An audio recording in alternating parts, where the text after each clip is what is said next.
d'un enfant est autorisé en islam, et ça aussi c'est une question qui est on ne peut plus actuelle, et si oui, dans quel cas? Donc, merci. L'avortement dans toute religion, c'est interdit. Pourquoi?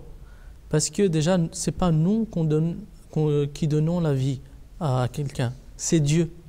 Et c'est seulement lui qui a cette autorité et qui a ce choix de tuer cette vie ou de la laisser en vie. Donc personne dans le monde a le droit de retirer la vie à quelqu'un d'autre.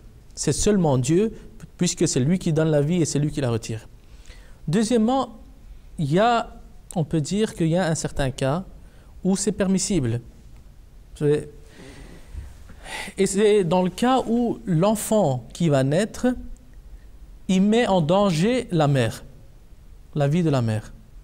Donc, ça se passe des fois que lorsque la maman est enceinte, il y a des complications et que l'enfant met en danger la vie de la mère.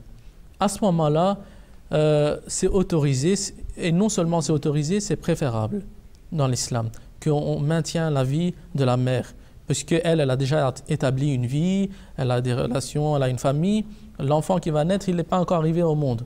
Et c'est aussi la loi du monde, qu'on sacrifie celui qui est moins pour celui qui est plus haut, comme on retrouve dans toute religion, pour le sacrifice du mouton aussi, c'est la même philosophie, qu'on a égorgé le mouton à la place de l'enfant de Hazrat Ibrahim, d'Abraham, à la place de Hazrat Ismaïl. C'est la même philosophie. Donc, à ce moment-là, pour protéger la vie de la maman, c'est permissible, l'avortement, si l'enfant met en danger. Je voudrais citer encore un autre cas qui n'est pas mentionné dans cette question, qui est le cas des enfants handicapés.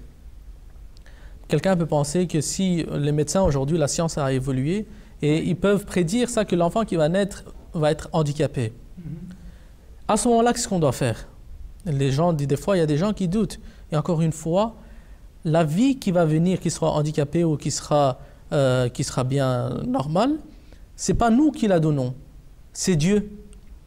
Et c'est lui qui a le choix, encore une fois, de la retirer ou de la laisser. Donc, encore une fois, nous, on n'a pas le choix. Si Dieu nous donne un cadeau qui sera handicapé dans un sens ou l'autre, ce n'est pas notre choix de le refuser. Donc, on doit l'accepter tel quel. Une raison pour ça que peut-être lorsqu'il va naître, cet enfant, après qu'au moment même, il n'y a pas la médecine n'a pas évolué à un point où elle peut le guérir. Il y a un remède pour cette maladie. Mais peut-être après quelques années, le remède viendra.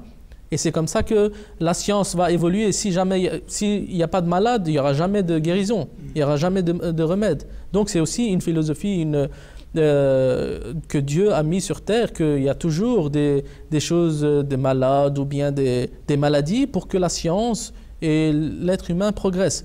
Donc encore une fois, lorsque un enfant va naître handicapé, je sais que c'est très difficile. Oui. C'est très difficile et que je prie que ça arrive à personne. Mais bon, c'est la vie humaine. C'est comme ça que ça avance. Moi, je voudrais qu'il n'y ait personne qui tombe malade aussi. Mais c'est comme ça que Dieu a créé l'humanité.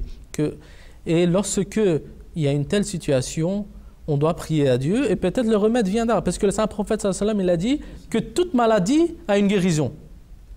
Ça, c'est sûr et certain. Il y a 1400 ans, le saint prophète sallallahu alayhi wa sallam, il avait dit ça. Donc peut-être que lorsque l'enfant va naître, il sera peut-être malade d'une manière ou d'une autre. Et puis par après, la guérison va arriver. Et puis il y a encore une chose à propos de ceci, que si jamais on autorisait ça, l'islam avait autorisé ça, il n'y aura pas de limite. C'est-à-dire que les gens qui veulent des garçons, ils auraient dit « Ah, moi je ne veux pas un garçon, c'est une fille, c'est bon, on peut l'avorter. » Donc l'islam a vraiment pris de la racine la chose et il a terminé. Donc peut-être il y aura des autres personnes qui vont dire « Ah, moi je voudrais que mon enfant il soit blond, aux yeux bleus, aux yeux verts. » Ça continue. Ça ne va jamais s'arrêter. Il n'y a pas de limite à ça. Donc l'islam a pris vraiment de la racine la chose et elle a terminé de la racine. C'est pour ça que l'avortement, dans un seul cas, comme je l'ai présenté, sauf celui-ci, il n'est pas autorisé en islam. Et c'est vrai que la question que vous avez reprise avec la question de l'enfant handicapé, l'enfant qui naît handicapé, c'est une question qui fait beaucoup d'actualité parce que, en tout cas en France, on a connu l'affaire Perruche, l'affaire Nicolas Perruche, où justement c'était un enfant qui était né handicapé et où on ne savait pas si on avait la faculté de faire avorter ou pas. Et je crois que cette affaire est désormais portée devant la Cour européenne des droits de l'homme qui va trancher dans pas très longtemps sur cette question, en tout cas pour ce qui est de la loi. Pour ce qui est de l'islam, vous avez très bien répondu, c'est qu'on n'autorise pas une chose comme ça, c'est Dieu qui décide. Et puis en plus, combien même on autoriserait, ça partirait dans tous les sens, donc on a bien balisé tout ça. Jazakallah pour votre réponse. La dernière question,